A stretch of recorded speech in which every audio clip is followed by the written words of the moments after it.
Meninggalnya Carlos Saba pada Rabu, 19 April 2023 meninggalkan duka mendalam bagi keluarga, sahabat, dan juga orang-orang terdekatnya. Prosesi pemakaman yang berlangsung hari ini sekitar jam 10 pagi di TPU Tanah Kusir, Jakarta dibanjiri air mata duka yang mengiring kepergian Carlo untuk selamanya. Ivan, sang adik pun juga mengungkapkan meninggalnya Carlos Saba dikarenakan serangan jantung setelah sebelumnya sempat dirawat di rumah sakit. Di hadapan awak media, keluarga pun juga mengungkapkan sosok mendiang sebagai anak tertua yang sangat baik, disiplin, peduli, dan juga mengayomi adik-adiknya. Seperti apa duka keluarga atas perginya Carlos Saba, seperti terlihat saat upacara pemakaman berlangsung.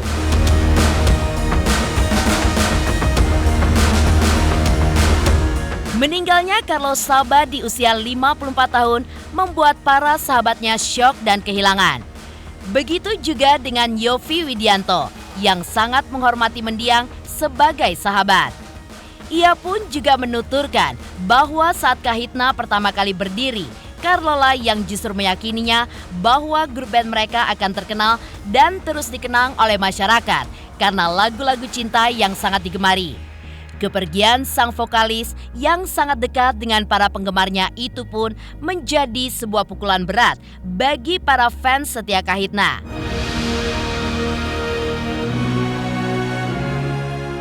Pemirsa, bersama Intens Investigasi, kami hadirkan kabar terkini, terpercaya, dan teraktual. Tetapi sebelumnya, jangan lupa untuk like, subscribe, dan juga share channel YouTube ini.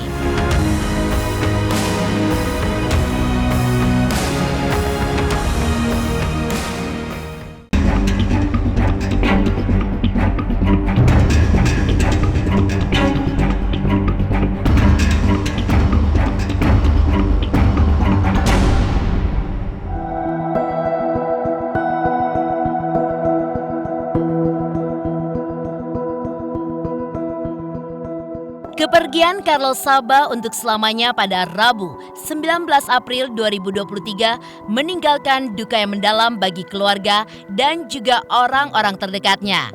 Setelah disemayamkan di rumah duka yang dipenuhi oleh para pelayat, pemakaman jenazah Carlo juga dipenuhi sanak saudara, kerabat, dan juga para sahabat yang belum bisa melepas rasa kehilangan mereka atas kepergiannya.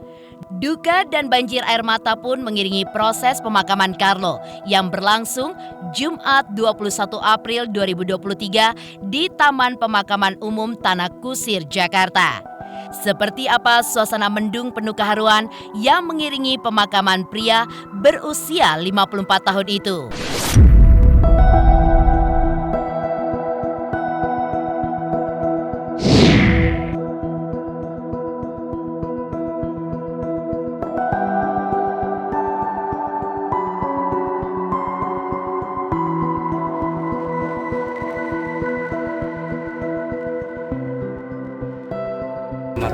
Carlos Saba meninggal, tahunya dari mana Pak?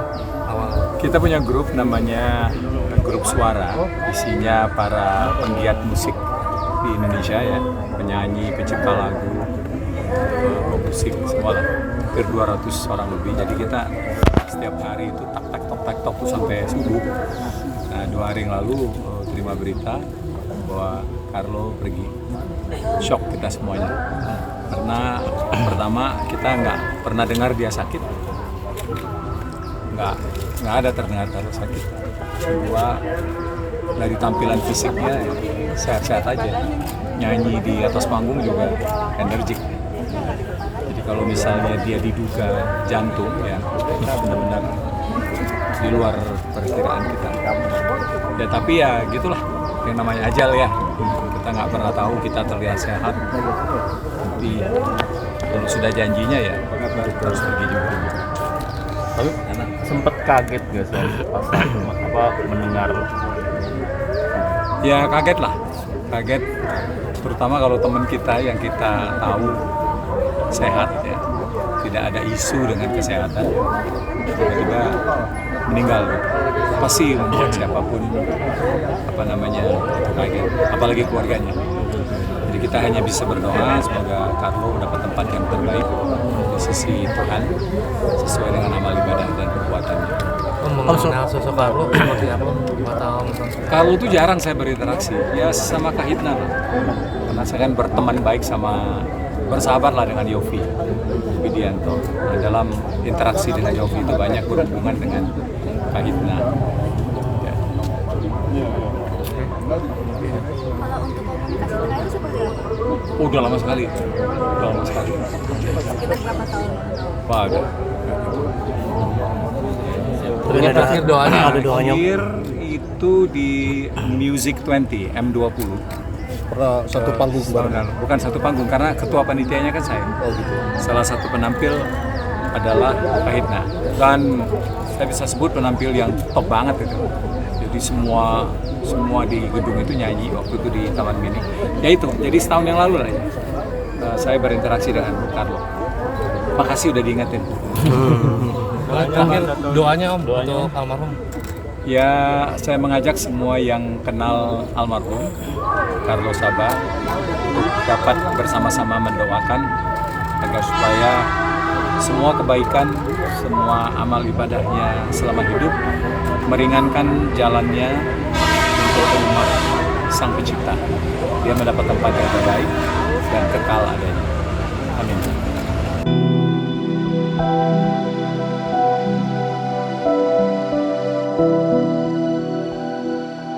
Kepergian Carlo yang sangat mendadak itu sangat memukul keluarga besar yang ditinggalkannya. Adik serta keluarga lain yang berkumpul di rumah duka bahkan tidak kuasa menahan tumpahan air mata saat menceritakan detik-detik berpulangnya penyanyi pria kelahiran Bandung 5 Januari 1969 tersebut. Seperti apakah ungkapan duka keluarga saat dijumpai awak media? Seperti apa pula kronologi meninggalnya Carlo saat diungkapkan oleh sang adik? Benarkah penyanyi bersuara merdu itu pun memiliki riwayat penyakit jantung yang tidak diketahui sebelumnya?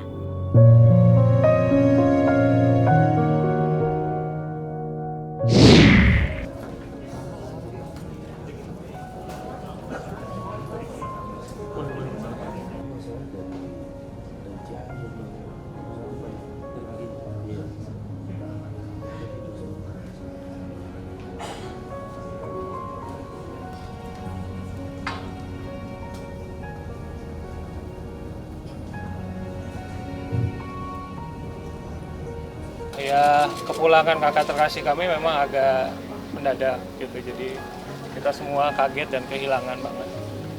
Tapi apa ya,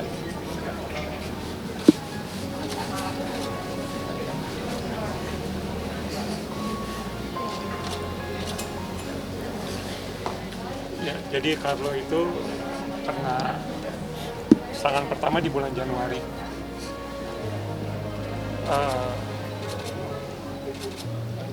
Setelah berobat kondisinya makin baik, kita lihat progresnya sangat baik. Dan Senin kemarin itu dia proses kateterisasi, dipasang 3 ring. Hasilnya juga puji Tuhan sangat baik. Dia ngerasa suaranya balik lagi normal karena sebelum kateterisasi itu dia suaranya nggak bisa full. Setelah kateterisasi suaranya balik normal. Kita lihat progresnya sangat baik. Semua ke arah yang positif, semua optimis gitu. Lihat dia juga semakin percaya diri gitu, semakin yakin untuk proses recovery-nya berjalan dengan baik. Dan memang kadang-kadang kita punya rencana, kita udah kawal ketat, tapi Tuhan punya maksud dan rencana yang lain yang lebih indah. Cuma memang kemarin itu ada keluhan nyeri dada. Jadi memang kemarin dilakukan proses EKG dan hasilnya memang ada satu penyumbatan yang harus penyumbatan ditambah serangan gitu. Nah itu harus tanda-tanda serangan. Jadi itu harus dilakukan proses kateterisasi. tindakan kateterisasi susulan. Gitu. Dokternya sedang menuju ke rumah sakit untuk proses tindakan. Karlonya sudah berpulang. Sebenarnya Serangan pertama bulan Januari. ya serangan pertama Januari, tapi dia selama ini nggak ngeh kalau dia ada trouble dengan jantungnya. Dia selalu mikirnya dia tuh punya alergi Sebelum asma. Januari. Sebelum Januari Ya, tuh. sebelum ketahuan. Jadi kalau ada gangguan sesak nafas gitu dia cuma treatmentnya minum obat alergi. Obat asma. Setelah minum obat alergi itu dia ngerasa wah oke nih. Nah, ternyata yang nggak disadarin tuh itu ternyata udah indikasi dari jantung yang akumulasinya capek gitu.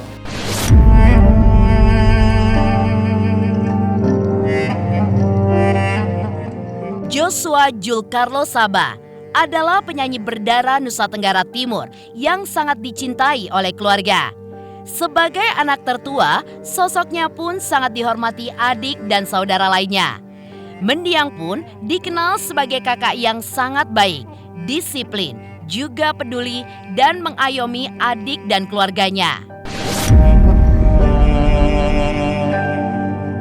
Lalu udah kayak orang tua ya buat kita ya, yang dituakan iya, tapi ya dia yang support kita ya.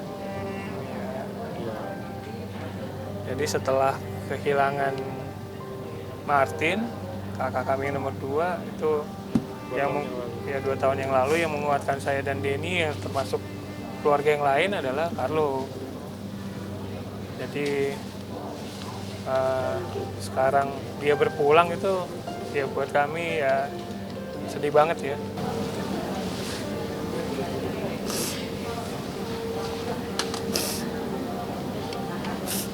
Carlo ya kakak.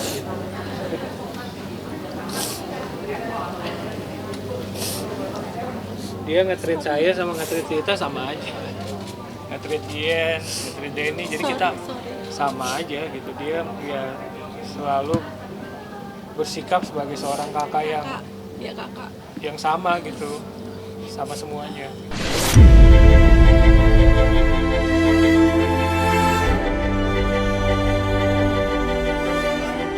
Bukan hanya keluarga, para sahabat pun juga merasa syok dan sangat kehilangan atas perginya Carlo Sabah. Seperti apa Yovie Widianto sebagai sahabat mengenang pribadi Carlo beserta kebaikannya? Benarkah saat membentuk Kahitna di awal dahulu, Yovie pun justru diyakinkan oleh Carlo bahwa band mereka pun akan digemari sepanjang masa oleh masyarakat luas? Pemirsa Intens Investigasi, kami hadirkan kabar terkini, terpercaya, dan teraktual. Tetapi sebelumnya, jangan lupa untuk like, subscribe, dan juga share channel YouTube ini. Halo, saya Dwi Andika. Jangan lupa untuk saksikan Intens dari hari Senin sampai hari Sabtu sehari 3 kali. Wow, Intens. Jangan lupa juga untuk like, komen, dan subscribe.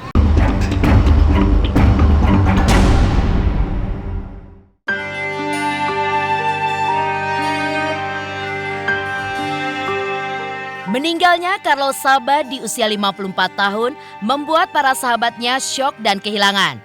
Begitu juga dengan Yovie Widianto yang sangat menghormati mendiang sebagai sahabat.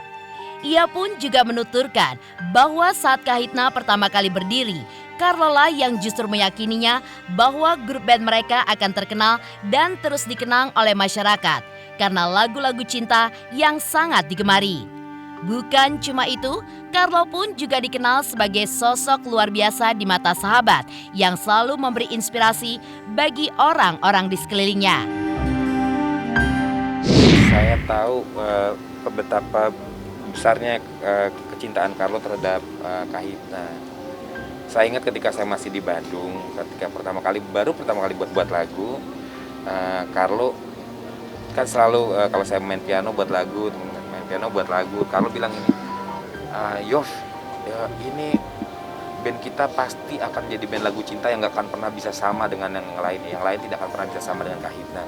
Maksudnya, enggak, ini kita pasti punya ciri yang puluhan tahun bahkan apa-apa lintas zaman kita akan didengarkan. Itu Carlo membicarakan ketika saya belum buat lagu, bahkan saya baru lagu-lagu awal dan lagu-lagu itu belum direkam, tapi Carlo bilang nanti ya kalau kita udah terkenal, kita pada waktu kan kalau lagu itu udah diputer di radio, kamu baru ngerti apa yang saya sampaikan ini, yang saya omongin ini gitu.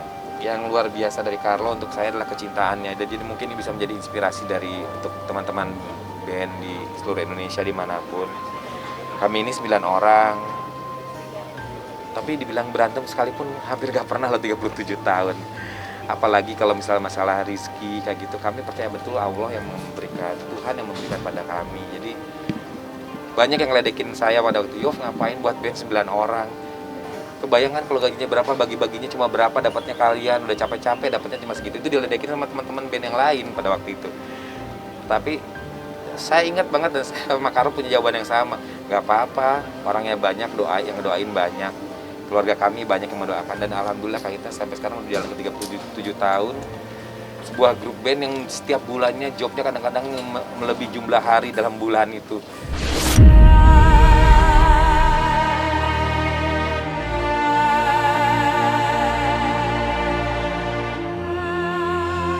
Keyakinan Carlo pun akhirnya memang terbukti. Hingga dirinya pun menghembuskan nafas terakhir. Lagu-lagu Kahitna pun masih terus digemari oleh para pecinta musik dari segala kalangan dan juga umur. Sakitnya Carlo hingga tidak bisa bernyanyi untuk sementara waktu, benar-benar membuat Kahitna pun kehilangan. Apalagi Carlo pun sempat membaik kondisinya pada saat itu. Tidak cuma Kahitna, Yovie pun juga mengungkapkan kepergian Carlo yang sangat dekat dengan penggemar menjadi sebuah pukulan berat bagi para fans setia Kahitna.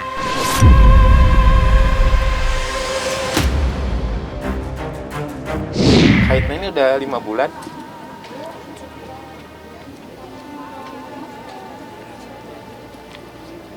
Nggak ada Carlo. Kami sedih, kami memang banyak bermain keliling Indonesia, tapi nggak ada Carlo itu sesuatu yang berbeda. Tapi kami selalu ingat juga pesan Carlo, ayo terus, saya ikutin terus, saya selalu doakan juga Kahitna pasti maju terus. Dan saya tahu nanti tanggal 3 Mei ini saya akan ada konser tunggal. Saya berharap pada waktu itu dengan Carlo akan kembali nyanyi di konser tanggal 3 Mei nanti di JCC. Maaf. Tapi Carlo bisa ikut, tapi kami pasti teman-teman Kahitna akan bernyanyi di sana, berkumpul sambil kita akan berbagi kenangan indah tentang Carlo di konser kami tanggal 3 nanti.